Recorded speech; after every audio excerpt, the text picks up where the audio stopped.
ठीक है। अब आज का टॉपिक है हमारा ईटीसी है, ठीक है। उसमें जो है ना वो ना इलेक्ट्रॉन ट्रांसपोर्ट चेन में क्या होता है कि ना ये जो ना एक फाइनल कॉमन पाथवे ईटीसी जो ना फाइनल पाथवे है, जिसमें जो ना सारे जो ना इलेक्ट्रॉन जो ना वो ना जो ना घूम कर आते हैं ऑक्सीजन के पास और एटीपी बनाने के लिए, ठीक है। तो यहाँ सारे जो ना वो ना ठीक है, सारे इलेक्ट्रॉन्स पास होते हैं, ऑक्सीजन के पास जाते हैं और यहाँ से जो ना वो हाइड्रोजन वगैरह पंप होते हैं ताकि वो ऑक्सीडेटिव फॉस्फोराइजेशन में जाकर वो हाइड्रोजन एटीपी बनाए, ठीक है। और अभी आ जाते हैं ईटीसी के जो ना वो एंजाइम्स होते हैं। कहाँ एंजाइम्स जो ना इनर मेम्ब्रेन पर। माइटोकॉन्ड्रिया का स्ट्रक्चर मैं समझूंगी, ठीक है। अब माइटोकॉन्ड्रिया का स्ट्रक्चर कैसे, एक आउटर मेम्ब्रेन होती है, ये एक आउटर मेम्ब्रेन है, ठीक है। उसके अंदर जो ना ऐसे दो ये मेम्ब्रेन है, डबल मेम्ब्रेन होती है ना, और इसके जो अंदर है ये इनर मेम्ब्रेन है इसकी, ठीक है। ये इसकी इनर मेम्ब्रेन है और इनर मेम्ब्रेन में ना ऐसे क्रिस्टा होते हैं, ठीक है।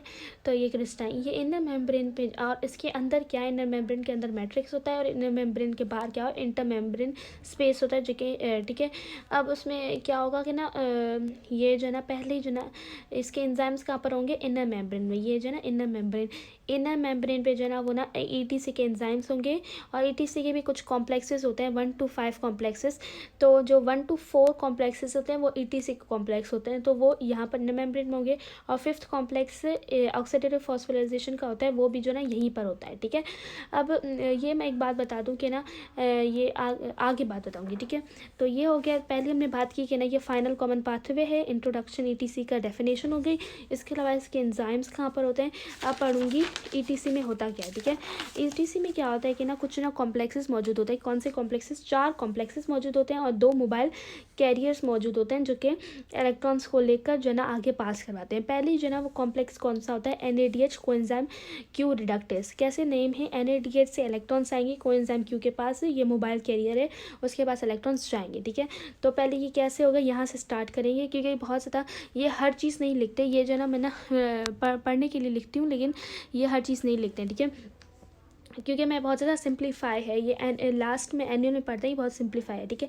तो एनएडीएच से जो ना electron NADH plus H plus से इलेक्ट्रॉन जाएंगे किसके पास, एफएमएन के पास, ठीक है। एफएमएन जो ना इलेक्ट्रॉन्स किसको देगा, एफईएस को।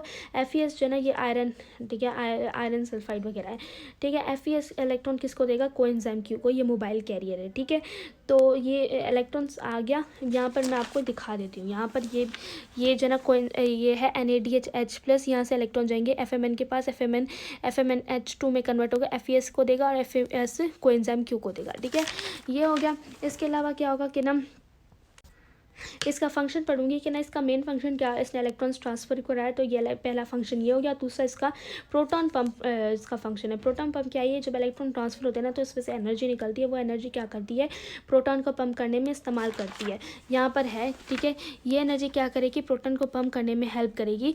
यहाँ से क्या होगा कि ना ये, ठीक है। अब मैंने पहले बताया था ना मैं बता रही थी कि ना एक बात बताऊंगी कि मैट्रिक्स में जो ना वो H प्लस जो प्रोटॉन्स हैं, H प्लस जो है ना वो ना मैट्रिक्स में जो है ना वो ना ओरिजिनली बहुत ज़्यादा होते हैं और इंटर मेम्ब्रेन स्पेस में बहुत कम होते हैं। तो प्रोटॉन जो है ये इनर मेम्ब्रेन पे लगे हैं। प्रोटॉन जो है वो जब पहला कॉम्प्लेक्स, जब उसमें से इलेक्ट्रॉन्स पास होते हैं तो एनर्जी निकलती है, तो प्रोटॉन मैट्रिक्स से अंदर से जो ना बाहर जाते हैं, मैट्रिक्स में ज़्यादा होते हैं, वहाँ से अंदर से ना बाहर जाते हैं प्रोटॉन, ठीक है। उसके बाद होगा कॉम्प्लेक्स 2, ये जो ना वो ना प्रोटॉन हो गया, तो ये क्या हुआ, प्रोटॉन पंप का काम करेगा। अब आ जाएंगे कॉम्प्लेक्स 2 का काम क्या होगा। कॉम्प्लेक्स 2 का नाम क्या है, सक्सिनेट डिहाइड्रोजनेस, या इसको नेम बोलेंगे ये सक्सिनेट कोएंजाइम क्यू। सक्सिनेट से इलेक्ट्रॉन आएंगे जो ना कोएंजाइम क्यू के पास जाएंगे और रिडक्टेस, ठीक है। तो क्या होगा कि ना सक्सिनेट जब फ्यूमरेट जब कन्वर्ट होता है तो जब ना वो निकलता है इसमें से जो ना वो इलेक्ट्रॉन्स जो ना वो पास होते हैं FADH2 को, ठीक है। FADH जो ना इलेक्ट्रॉन्स किसको पास कराएगा, FES को। FES जो ना इलेक्ट्रॉन्स किसको देगा, कोएंजाइम क्यू को, ठीक है। कोएंजाइम क्यू को जो ना वो ना ये जो ना एक नाम है, ये चटर्जी में लिखा हुआ है, ये कोएंजाइम क्यू को जो ना यूबिक क्यूनॉन भी बोलते हैं, ठीक है। तो ये क्यूनॉन छोड़ दो ये, ठीक है। इसके अलावा कोएंजाइम क्यू को इलेक्ट्रॉन मिला, वहाँ से भी कोएंजाइम क्यू को मिला, लेकिन यहाँ की एक काम है कि ना यहाँ पर ATP बनती नहीं, क्योंकि इसमें जो एनर्जी जो ना इतनी नहीं होती है, ठीक है।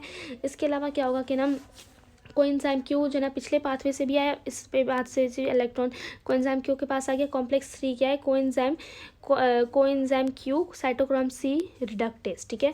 इसमें क्या होगा, कोएंजाइम क्यू से इलेक्ट्रॉन्स आएंगे साइटोक्रोम सी के पास, ठीक है।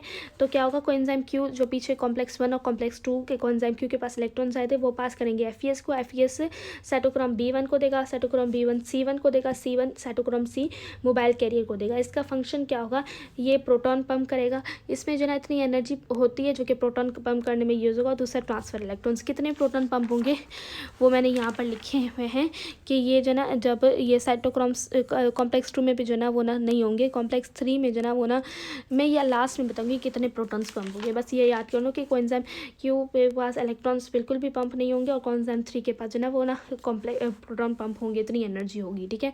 साइटोक्रोम अब क्या होगा, साइटोक्रोम सी के पास से जो ना वो साइटोक्रोम ए के पास जाएगा, साइटोक्रोम ए के बाद साइटोक्रोम ए3 के पास जाएगा, वहाँ से इलेक्ट्रॉन किसके पास जाएगा, फाइनल एक्सेप्टर ऑक्सीजन के पास जाएगा, ठीक है।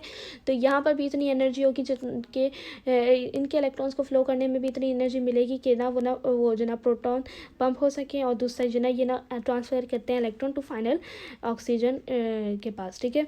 और ये साइटोक्रोम ऑक्सीडेज जो है ना वो ना ये जो ना अगर ये एक एंजाइम है जो कि अगर ना ये ना अफेक्ट हो जाए तो साइनाइड पॉइजनिंग करवाता है, ठीक है। ठीक है, अब मैंने सारी जो ना वो बता दी, कॉम्प्लेक्सेस बता दी। अब दूसरी चीज़ मैं बताऊँ कि जब कॉम्प्लेक्स 1 जब इतनी एनर्जी पास करता है कि 4 प्रोटॉन जो है ना वो ना मैट्रिक्स से इंटरमेम्ब्रेनस पे में जाते हैं। कॉम्प्लेक्स 2 में इतनी एनर्जी नहीं होती, कॉम्प्लेक्स 3 में कॉम्प्लेक्स 2 के पास इतनी एनर्जी नहीं होती पास करवाने के लिए। कॉम्प्लेक्स 3 में से 4 प्रोटॉन जो ना पंप होते हैं और कॉम्प्लेक्स 4 में से जो ना 2 प्रोटॉन पास होते हैं टू इंटरमेम्ब्रेन। तो इसमें एक ये चीज़ याद करूँगी कि NADH में से प्रोटॉन कितने पास करवा रहा है। NADH यहाँ इस कॉम्प्लेक्स में भी पास करवा रहा है, इस कॉम्प्लेक्स में तो पास नहीं होगा, इस कॉम्प्लेक्स में भी, इस कॉम्प्लेक्स में, 3 कॉम्प्लेक्स में से NADH में से पास हो रहा है। और FADH में से कितने में से पास हो रहे हैं, FADH यहाँ से नहीं हो रहा है, FADH यहाँ से आ रहा है ना, तो सिर्फ 2 में यूज़ कर जो ना प्रोटॉन पंप कराए तो किस में से ज़्यादा एनर्जी जो ना वो ना निकल सकती है, NADH में, क्योंकि इसमें ज़्यादा कॉम्प्लेक्सेस यूज़ होंगे। ठीक है, हमने पहले कॉम्प्लेक्स जो ना वो ना सारी जो ना कॉम्प्लेक्सेस के बारे में पढ़ा, उसके बाद पहले डेफिनेशन के बारे में पढ़ा, फिर कॉम्प्लेक्सेस के बारे में पढ़ा, फिर प्रोटॉन्स के बारे में पढ़ा। अब इनहिबिटर्स के बारे में पढ़ेंगे। कॉम्प्लेक्स 1 जो है उसके इनहिबिटर्स क्या हैं, ABPR, AB से एमेपेरेटोल और PR से पियर्सिडिन एंटीबायोटिक होती है और रेटिनॉल फिश पॉइजन होता है, ठीक है। उसके अलावा कॉम्प्लेक्स 2 के इनहिबिटर्स, कॉम्प्लेक्स 2 के इनहिबिटर्स ये हैं CM साहब होता है ना, कार्बोक्सिल एंड मेलोनेट, ठीक है। ये मेलोनेट जो है ना वो कॉम्पिटिटिव इनहिबिटर है सक्सिनेट डिहाइड्रोजनेज का, ठीक है। उसके अलावा कॉम्प्लेक्स 3 के आ जाएंगे, कॉम्प्लेक्स 3 के आएंगे AB, ठीक है। AB एंटीमाइसिन एंड बाल, ठीक है। बाल क्या है, ब्रिटिश एंटीलियोस्टिक, ठीक है। ये जो एंटीडोट है अगेंस्ट वार गैस, ठीक है। और कॉम्प्लेक्स 4 के लिए क्या है, कॉम्प्लेक्स 4 के लिए CC है, carbon monoxide, cyanide and azanide. Cyanide यहाँ पर जो ना वो इनहिबिटर है, ये साइनाइड पॉइजनिंग भी कर सकता है जो कि डेथ कराएगा क्योंकि डिसऑर्डर इन CNS। और यहाँ पर लिखा हुआ है हाइड्रोक्सी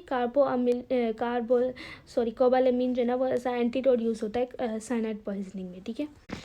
ठीक है, इसके बाद हम पढ़ेंगे जो ना क्लिनिकल ETC के क्लिनिकल पढ़ेंगे, कौन से डिसऑर्डर्स आते हैं।